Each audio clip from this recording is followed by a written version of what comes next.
প্রিয় দেশবাসী, শিশু, কিশোর কিশোরী, তরুণ তরুণী, ছাত্রছাত্রী, নারী পুরুষ, নবীন প্রবীণ, আপনাদের সকলের প্রতি আমার আন্তরিক সালাম ও গভীর শ্রদ্ধা। আসসালামু আলাইকুম। শুরুতেই আমি দেশের সবাইকে শুভেচ্ছা জানাচ্ছি। দীর্ঘ 17 বছর পর একটি উৎসব মুখর, অংশগ্রহণমূলক ও শান্তিপূর্ণ জাতীয় নির্বাচন সফলভাবে সম্পন্ন করার জন্য এই নির্বাচনের মাধ্যমে জনগণ, ভোটার, রাজনৈতিক দল, প্রার্থী, নির্বাচন সংশ্লিষ্ট প্রতিষ্ঠান ও আইনশৃঙ্খলা বাহিনী সম্মিলিতভাবে একটি প্রশংসনীয় নজির সৃষ্টি করেছে। ভবিষ্যতে বাংলাদেশের নির্বাচন কেমন হওয়া উচিত, এই নির্বাচন তার একটি উৎকৃষ্ট উদাহরণ হয়ে থাকবে।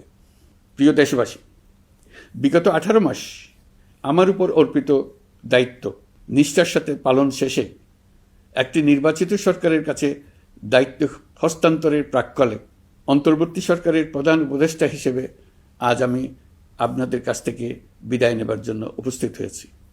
আজ বিদায়ের দিনে 5ই অগস্টের কথা স্মরণ করে আপনাদের কিছু কথা বলব।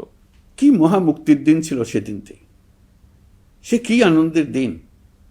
বাংলাদেশিরা দেশে বিদেশে যে যেখানে ছিল আনন্দে চোখের পানি ফেলেছিল।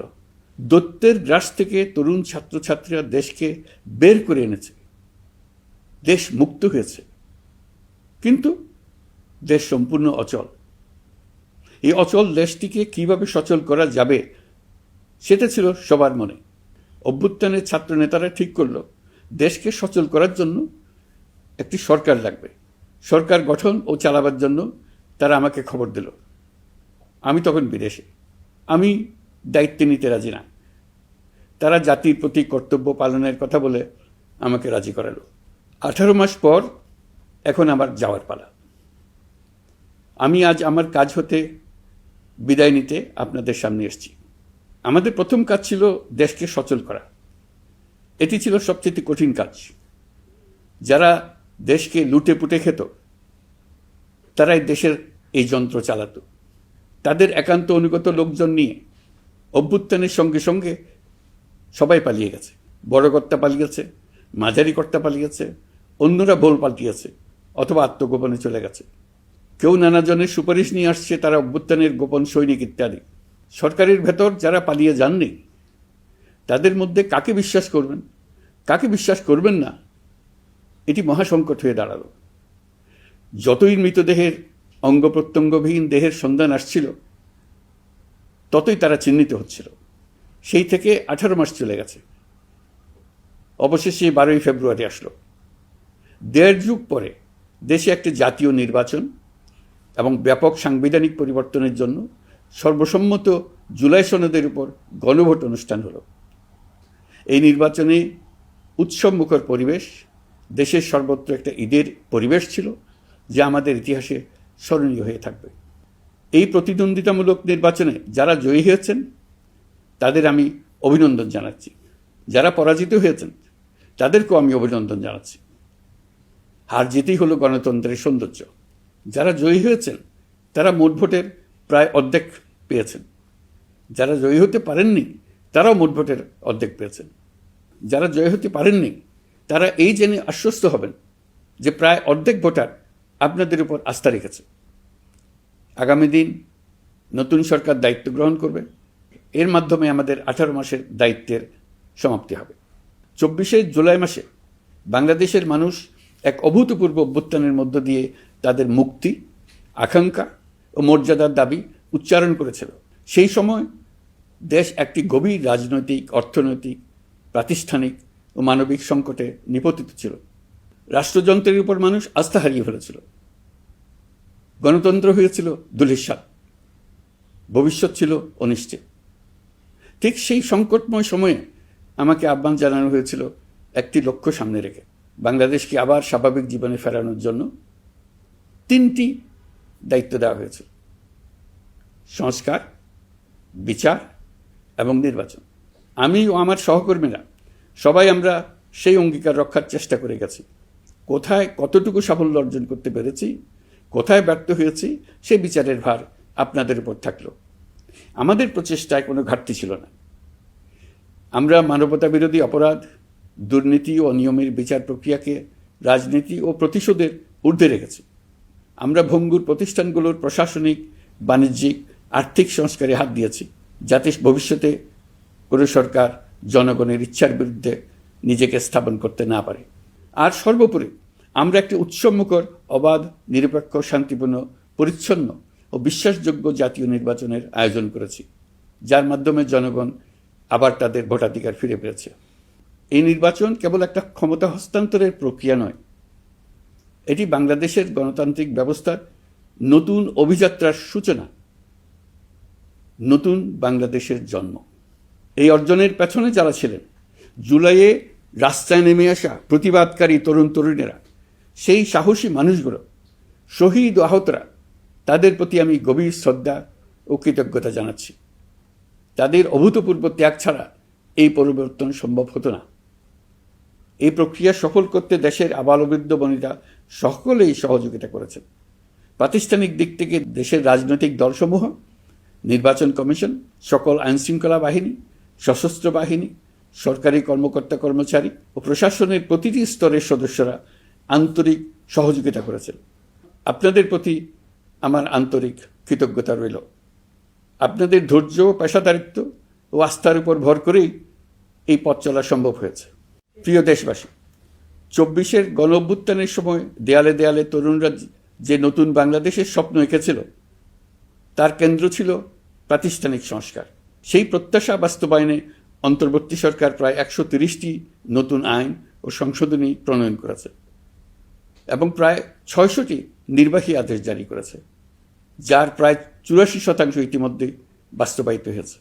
এই সংস্কারসমূহ নাগরিক অধিকারকে সংহত করেছে, বিচার ব্যবস্থাকে শক্তিশালী করেছে এবং গুম, খুন ও বিচার বহির্ভূত হত্যার সংস্কৃতি যেন আর কখনো ফিরে না আসে সেটা নিশ্চিত করেছে। আমরা দায়িত্ব গ্রহণের সময় দেশের আইনশৃঙ্খলা পরিস্থিতি ছিল অত্যন্ত ভঙ্গুর। থানাগুলো ছিল পুলিশশূন্য, জনগণের মধ্যে আস্থার বদলে ভয় ও শঙ্কা তৈরি হয়েছিল। ধাপে ধাপে আমরা সেই অবস্থার পরিবর্তন ঘটিয়েছি। আজ পুলিশ আর মারণাস্ত্র ব্যবহার করে না, বেআইনিভাবে কাউকে তুলে নিয়ে যায় না, বন্দুকযুদ্ধের নামে হত্যা করে না, পুলিশ ও গোয়েন্দা বাহিনীর ভয়ে কাউকে ডিলিট বাটন চাপতে হয় না।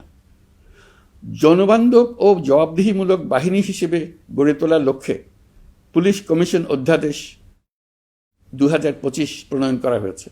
বিচার বিভাগকে স্বাধীন ও শক্তিশালী করতে পৃথক সচিবালয় গঠন, বিচারক নিয়োগের স্বচ্ছ কাঠামো এবং দেওয়ানি ও ফৌজদারি আইনে যুগান্তকারী সংস্কার করা হয়েছে। সেপারেশন অব জুডিশিয়ারির জন্য মাজদার হোসেন মামলার রায় আমরা বাস্তবায়ন করে গেলাম।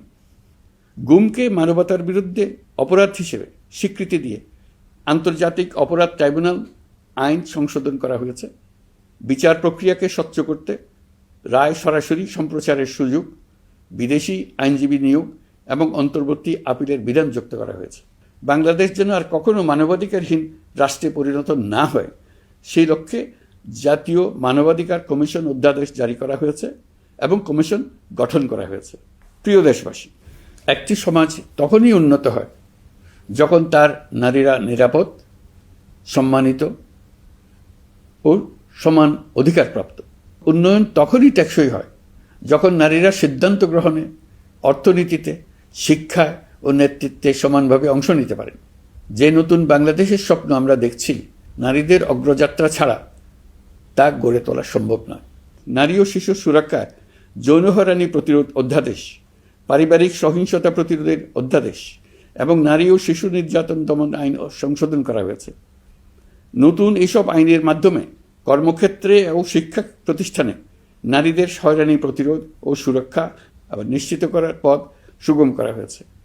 প্রিয় দেশবাসী, অভ্যুত্থান পরবর্তী এক উত্তাল সময়ে দেশকে ধীরে ধীরে স্বাভাবিক ধারায় ফিরিয়ে আনতে আমাদের সশস্ত্র বাহিনীর সৈন্যরা যে ধৈর্য, পেশাদারিত্ব ও দায়িত্ববোধের পরিচয় দিয়েছেন, তার জন্য দেশবাসীর পক্ষ থেকে আমি তাদের প্রত্যেককে আন্তরিক ধন্যবাদ জানাচ্ছি।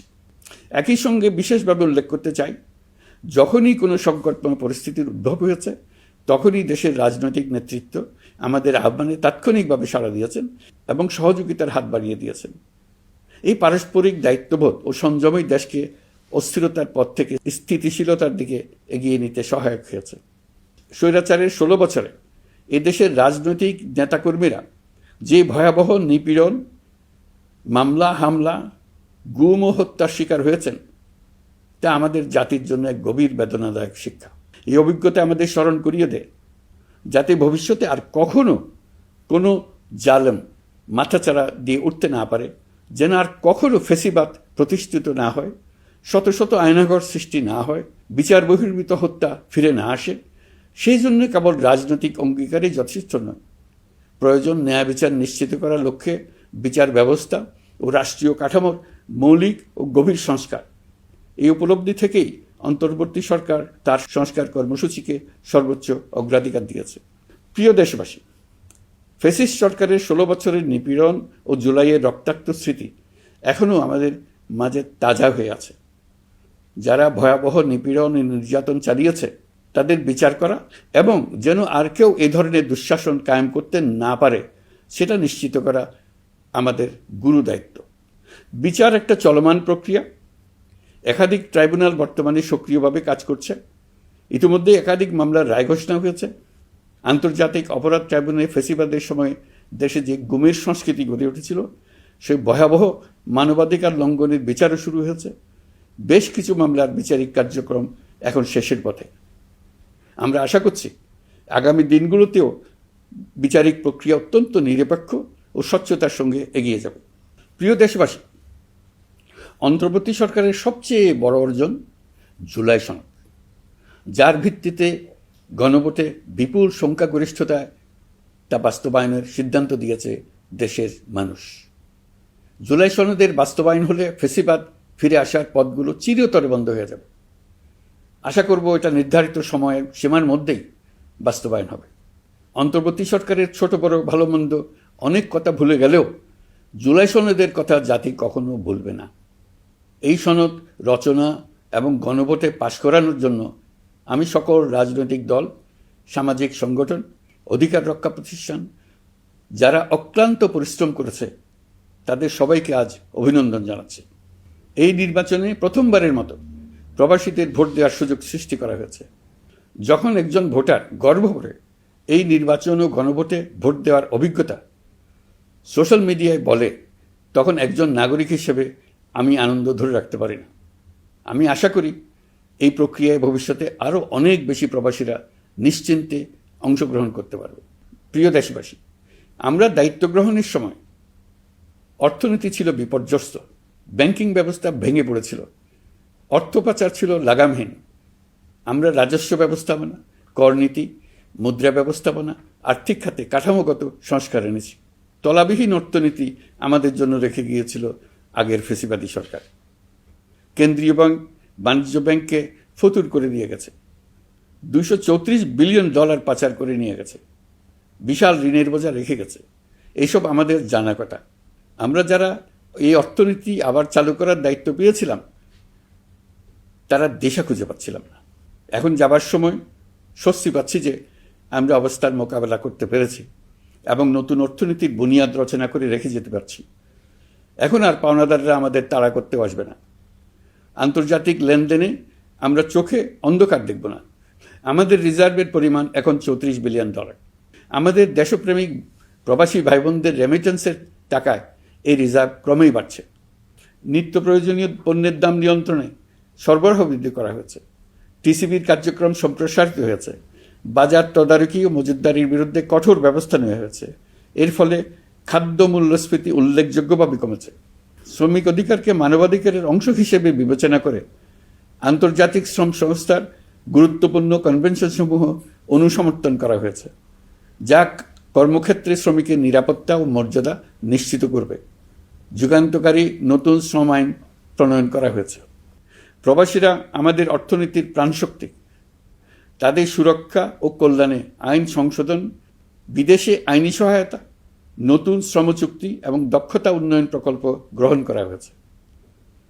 বন্দর ব্যবস্থাপনা ও বিনিয়োগ কাঠামোতে আমূল সংস্কারের মাধ্যমে ইউরোপীয় সর্ববৃহৎ বিনিয়োগ সহ একাধিক কৌশলগত প্রকল্প এগিয়েছে। ব্লু ইকোনমির সম্ভাবনা কাজে লাগাতে গভীর সমুদ্র বন্দর, মৎস্য ও আধুনিক টাউনশিপ উন্নয়নে নতুন কর্তৃপক্ষ গঠন করা হয়েছে। প্রিয় দেশবাসী, পররাষ্ট্রনীতিতে বাংলাদেশের সার্বভৌমত্ব, জাতীয় স্বার্থ ও দেশের মর্যাদা, এই তিনটি মূল ভিত্তি আমরা দৃঢ়ভাবে পুনরুদ্ধার করতে সক্ষম হয়েছি। নতজানু পররাষ্ট্রনীতি কিংবা অপর দেশের নির্দেশনা ও পরামর্শ নির্ভর বাংলাদেশ এখন আর নয়। আজকের বাংলাদেশ নিজের স্বাধীন স্বার্থ রক্ষায় আত্মবিশ্বাসী, সক্রিয় ও দায়িত্বশীল। বিশ্বের সকল দেশের সঙ্গে পারস্পরিক সম্মান ও স্বার্থের ভিত্তিতে সম্পর্ক গড়ে তুলতে আমরা প্রতিশ্রুতিবদ্ধ। একই সঙ্গে ভারসাম্য বজায় রেখে ভবিষ্যতের জন্য প্রয়োজনীয় কৌশলগত সিদ্ধান্ত নিতে সক্ষম এমন একটি রাষ্ট্র হিসেবে বাংলাদেশ আজ নিজেকে প্রতিষ্ঠিত করেছে। রোহিঙ্গা সংকট আমাদের জাতীয় নিরাপত্তা, আঞ্চলিক স্থিতিশীলতা ও অর্থনীতির উপর একটা গুরুতর দীর্ঘস্থায়ী চাপ সৃষ্টি করে রেখেছে। দুঃখজনকভাবে দীর্ঘ সময় ধরে এই সংকট নিরসনে কোনো কার্যকর সমন্বিত আন্তর্জাতিক উদ্যোগ দৃশ্যমান ছিল না। দায়িত্ব গ্রহণের পর আমরা আন্তর্জাতিক অঙ্গনে মৃতপ্রায় এই ইস্যুটিকে পুনরায় বিশ্ব মনোযোগের কেন্দ্রে নিয়ে আসতে সক্ষম হয়েছে। এই সংকটের গুরুত্ব অনুধাবন করে জাতিসংঘ আমাদের পাশে দাঁড়িয়েছে। জাতিসংঘের মহাসচিব নিজে বাংলাদেশ সফর করেছেন এবং সমস্যার টেকসই সমাধানে সহায়তার অঙ্গীকার ব্যক্ত করেছেন। আমার অনুরোধে জাতিসংঘে রোহিঙ্গা বিষয়ে বিশেষ সভা অনুষ্ঠিত হয়েছে। প্রিয় দেশবাসী, দীর্ঘ ফেসিবাদী শাসনামলে বাংলাদেশের সশস্ত্র বাহিনীর সক্ষমতা ও আধুনিকীকরণের বিষয়টি পরিকল্পিতভাবে উপেক্ষিত ছিল। আমরা অল্প সময়ের মধ্যেই সেই অবস্থার মৌলিক পরিবর্তনের সূচনা করতে পেরেছি।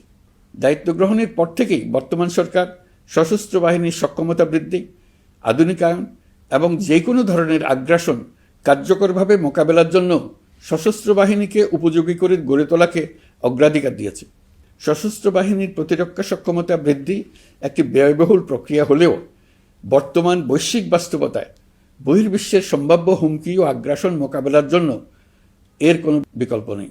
এই বাস্তবতা বিবেচনায় নিয়ে অন্তর্বর্তী সরকার তার সীমিত মেয়াদের মধ্যে সেনাবাহিনী, বিমান বাহিনী ও নৌবাহিনীর সক্ষমতা বৃদ্ধিতে যুগান্তকারী পদক্ষেপ গ্রহণ করেছে।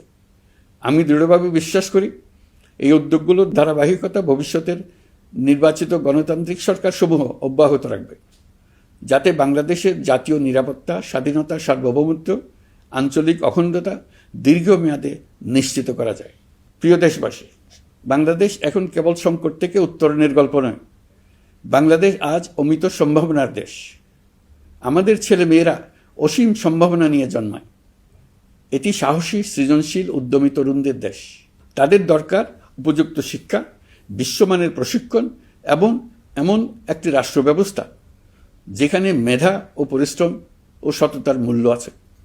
সারা বিশ্বে অর্থনৈতিক কর্মকাণ্ড পরিচালনায় প্রতি বছর বিপুল সংখ্যক দক্ষ, কর্মঠ, শৃঙ্খলাবদ্ধ কর্মীর প্রয়োজন তৈরি হচ্ছে, আর বাংলাদেশে আছে কর্মক্ষম বিপুল তরুণ সম্প্রদায়। আমরা যদি এই বৈশ্বিক চাহিদা পূরণে উপযুক্ত পদক্ষেপ গ্রহণ করি, তাহলে জাপান, কোরিয়া, মধ্যপ্রাচ্য, ইউরোপ, উত্তর আমেরিকা সহ সবাই চাইবে বাংলাদেশের তরুণ তরুণীদের শ্রম, মেধা ও সৃজনশীলতা ব্যবহার করতে। আমরা হয়ে উঠতে পারি তাদের জন্য পছন্দের একটা নির্ভরযোগ্য, দক্ষ জনশক্তি সরবরাহকারী দেশ। আমাদের খোলা সমুদ্র কেবল ভৌগোলিক সীমারেখা নয়, এটি বাংলাদেশের জন্য বিশ্ব অর্থনীতির সঙ্গে যুক্ত হওয়ার উন্মুক্ত দরজা। নেপাল, ভুটান ও সেভেন সিস্টার্সকে নিয়ে এই অঞ্চলে অর্থনৈতিক সমৃদ্ধির বিশাল সম্ভাবনা রয়েছে। অর্থনৈতিক অঞ্চল, বাণিজ্যিক চুক্তি ও শুল্কমুক্ত বাজারে প্রবেশের সুযোগের মধ্য দিয়ে এই অঞ্চলে একটি বৈশ্বিক উৎপাদন কেন্দ্র হিসেবে গড়ে ওঠার শক্তিশালী ভিত্তি প্রতিষ্ঠিত হবে। আমাদের বন্দরগুলোর দক্ষতা আন্তর্জাতিক পর্যায়ে নেবার জন্য সেরা আন্তর্জাতিক বন্দর পরিচালনা কোম্পানির সঙ্গে চুক্তির কাজে আমরা অনেক এগিয়ে এসেছি। এর দক্ষতা বাড়াতে না পারলে আমরা অর্থনৈতিক অর্জনে পিছিয়ে যাব। প্রিয় দেশবাসী, সম্প্রতি বাংলাদেশের সঙ্গে যুক্তরাষ্ট্রের একটি গুরুত্বপূর্ণ দ্বিপাক্ষিক বাণিজ্য ও শুল্ক চুক্তি সম্পন্ন হয়েছে। এই চুক্তি কেবল একটি বাণিজ্যিক সুবিধা নয়, এটি বাংলাদেশের অর্থনীতি, কর্মসংস্থান, শিল্পায়ন এবং আন্তর্জাতিক কূটনৈতিক অবস্থানকে দীর্ঘমেয়াদে শক্তিশালী করার জন্য একটি কৌশলগত ভিত্তি হিসেবে কাজ করবে। এই চুক্তির ফলে যুক্তরাষ্ট্রের বাজারে বাংলাদেশের জন্য প্রযোজ্য পারস্পরিক শুল্কভার, রেসিপ্রোকাল ট্যারিফ 37% থেকে 19% কমে এসছে। এই চুক্তির একটা বিশেষ দিক হল যুক্তরাষ্ট্রে উৎপাদিত তুলা ও কৃত্রিম তন্তু ব্যবহার করে তৈরি পোশাক পণ্যে শূন্য পারস্পরিক শুল্ক সুবিধা। এটা একটা মস্ত বড় সুবিধা। এর মাধ্যমে যুক্তরাষ্ট্রের বাজারে শুল্ক সুবিধা পাওয়ায় বাংলাদেশি পোশাক আরও কম দামে যুক্তরাষ্ট্রে প্রবেশ করবে। যুক্তরাষ্ট্রের তুলা ব্যবহারের ফলে আমাদের সরবরাহ চেইন আরও বৈচিত্র্যময় ও স্থিতিশীল হবে। এটি বাংলাদেশের পোশাক শিল্পকে উচ্চ মূল্যের ও উন্নত মানের পণ্যের দিকে অগ্রসর হওয়ার সুযোগ করে দেবে। প্রিয় দেশবাসী, বাংলাদেশের অর্থনৈতিক ভবিষ্যৎ টেকসই, বৈচিত্র্যময় ও প্রযুক্তি নির্ভর করার লক্ষ্যে জাপানের সঙ্গে সম্পাদিত অর্থনৈতিক অংশীদারিত্ব চুক্তি একটি ঐতিহাসিক ও কৌশলগত অগ্রগতি। এই অংশীদারিত্বের একটি গুরুত্বপূর্ণ সুফল হল উৎপাদন ও রপ্তানির বহুমুখীকরণ। জাপানের সঙ্গে সহযোগিতার ফলে অটোমোবাইল যন্ত্রাংশ, ইলেকট্রনিক্স, রেলওয়ে সরঞ্জাম, গ্রিন টেকনোলজি এবং উচ্চমূল্যের শিল্পপণ্যে বাংলাদেশ ধাপে ধাপে যুক্ত হতে পারবে। এতে আমাদের ঝুঁকি কমবে এবং বৈশ্বিক বাজারে বাংলাদেশের অবস্থান আরও শক্তিশালী হবে। পৃথিবীর শিল্পোন্নত দেশগুলো আমাদের দেশে বিনিয়োগ করবে শুধু জাপানে শুল্কমুক্ত রপ্তানির সুবিধা গ্রহণ করার জন্য। প্রিয় দেশবাসী, আমরা চীনের সাথে আমাদের উন্নয়ন সহযোগিতা গভীরতর করেছি। গত বছর মার্চে বেজিংয়ে চীনের প্রেসিডেন্ট শি জিনপিংয়ের সাথে বৈঠকে আমরা দুদেশের মধ্যকার কৌশলগত অংশীদারিত্বকে নতুন পর্যায়ে উন্নীত করার প্রত্যয় ব্যক্ত করেছে। ইতিমধ্যে তিস্তা নদীর সামগ্রিক ব্যবস্থাপনা ও পুনর্বাসন প্রকল্পের বিষয়ে উল্লেখযোগ্য অগ্রগতি হয়েছে। নীলফামারীতে 1000 শয্যার একটি আন্তর্জাতিক মানের হাসপাতাল তৈরিতে দুদেশ একমত হয়েছে। এই কাজটি আমরা এগিয়ে নিতে পেরেছি। আমরা এমন একটি বাংলাদেশ গড়ে তুলতে চাই যে বাংলাদেশ শুধু স্বল্প মূল্যের শ্রমনির্ভর অর্থনীতি নয়, বরং দক্ষতা ও প্রযুক্তি ও মূল্য সংযোজন ভিত্তিক অর্থনীতিতে রূপান্তরিত হবে। তবে আমি স্পষ্টভাবে বলতে চাই, এই সম্ভাবনা বাস্তবে রূপান্তরিত হলে 3টি বিষয়ের কোনো বিকল্প নেই: শিক্ষা, প্রশিক্ষণ এবং সততা। অতীতে রাষ্ট্রীয় ব্যবস্থাপনায় সীমাহীন দুর্নীতি, অসততা, অনিয়ম ও জালিয়াতিকে উৎসাহিত করা হয়েছিল। সেই সংস্কৃতি আমাদের পেছনে টেনে রেখেছিল, আমাদের বিশ্বাসযোগ্যতা ক্ষুণ্ণ করেছিল। নতুন বাংলাদেশকে সেই পথ থেকে সরে আসতে হবে। আমাদেরকে প্রতিজ্ঞাবদ্ধ হতে হবে নিয়ম মানায়, প্রতিশ্রুতি রক্ষা, মান বজায় রাখা, রাষ্ট্রের প্রতিটি স্তরকে দুর্নীতিমুক্ত করায়, স্বচ্ছতা ও দায়বদ্ধতা নিশ্চিত করা। প্রিয় দেশবাসী, আমরা শূন্য থেকে শুরু করিনি, শুরু করেছি মাইনাস থেকে। ধ্বংসস্তূপ পরিষ্কার করে প্রতিষ্ঠান দাঁড় করিয়ে তারপরে সংস্কারের পথ ধরেছে। আজ অন্তর্বর্তী সরকার বিদায় দিচ্ছে, কিন্তু গণতন্ত্র, জবাবদিহিতা, বাক স্বাধীনতা, অধিকার চর্চার যে ধারা শুরু হয়েছে তা যেন কখনো থেমে না যায়। আমরা রাষ্ট্রীয় দায়িত্ব ছেড়ে গেলেও নতুন বাংলাদেশ গড়ার সার্বিক দায়িত্ব আমার, আপনার, আমাদের সবার। আমাদের সকলের দায়িত্ব দেশকে সত্যিকারের গণতন্ত্র হিসেবে পরিস্ফুটিত করা। জুলাই গণঅভ্যুত্থান আমাদের জন্য এই দরজা খুলে দিয়েছে। আমরা যদি স্বপ্ন, আকাঙ্ক্ষা ও শক্তিকে বাঁচিয়ে রাখতে পারি, তবে বাংলাদেশের অগ্রযাত্রা কেউ থামাতে পারবে না।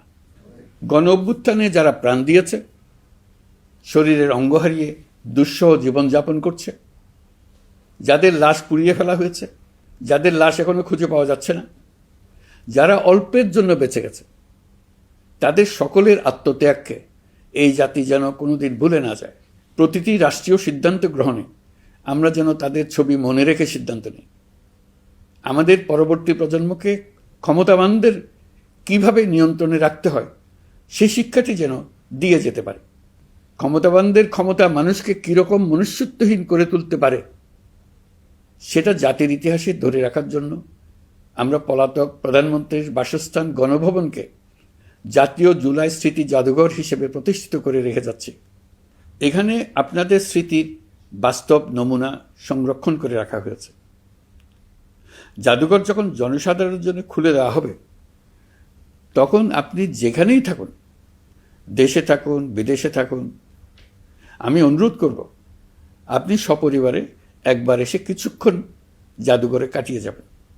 প্রিয় দেশবাসী, আসুন আমরা এমন একটি বাংলাদেশ গড়ি যেখানে সম্ভাবনা সীমাহীন আর স্বপ্নের কোনো সীমানা নেই। গত 18 মাসে ক্রমান্বয়ে এদেশের মানুষের মধ্যে গণতন্ত্র, একটি কল্যাণমূলক শাসন ব্যবস্থা, বাকস্বাধীনতা, ক্ষমতাকে প্রশ্ন করতে পারা, সমালোচনা করতে পারা, জবাবদিহিতায় আনতে পারার যে চর্চা শুরু হলো, উৎসবমুখর পরিবেশে নির্বাচন আয়োজন করে জনগণের অধিকার নিশ্চিত হলো, এই ধারা যেন কোনো রকমেই হাতছাড়া হয়ে না যায়। আমি বিশ্বাস করি বাংলাদেশের আপামর জনসাধারণ এবং সকল রাজনৈতিক পক্ষ ইস্পাত কঠিন ঐক্যের মাধ্যমে এই ধারাকে আগামী দিনগুলোকে রক্ষা করবে, সমৃদ্ধ করবে। অধিকারের বিষয়ে, দেশের স্বাধীনতা সার্বভৌমত্বের বিষয়ে পরবর্তী প্রজন্মের জন্য একটি সুন্দর বাংলাদেশ গড়ে তোলার প্রত্যয়ে দৃঢ় থাকতে হবে। দলমত, ধর্ম, বর্ণ, নারী পুরুষ নির্বিশেষে সবাইকে আহ্বান জানাই একটি ন্যায়ভিত্তিক, মানবিক ও গণতান্ত্রিক বাংলাদেশ গড়ে তোলার সংগ্রাম অব্যাহত রাখতে। এই আহ্বান জানিয়েই আমি অত্যন্ত আশাবাদের সঙ্গে আজ আপনাদের কাছ থেকে বিদায় নিচ্ছি। দেশের শিশু, কিশোর কিশোরী, তরুণ তরুণী, ছাত্রছাত্রী, নারী পুরুষ, নবীন প্রবীণ, আমার দায়িত্ব থেকে বিদায় নেবার এই প্রাক্কালে আপনাদের সকলের প্রতি আন্তরিক ধন্যবাদ জানাচ্ছি। আমার জন্য দোয়া করবেন। মহান আল্লাহ আমাদের সকলের সহায় হন। আল্লাহ হাফেজ।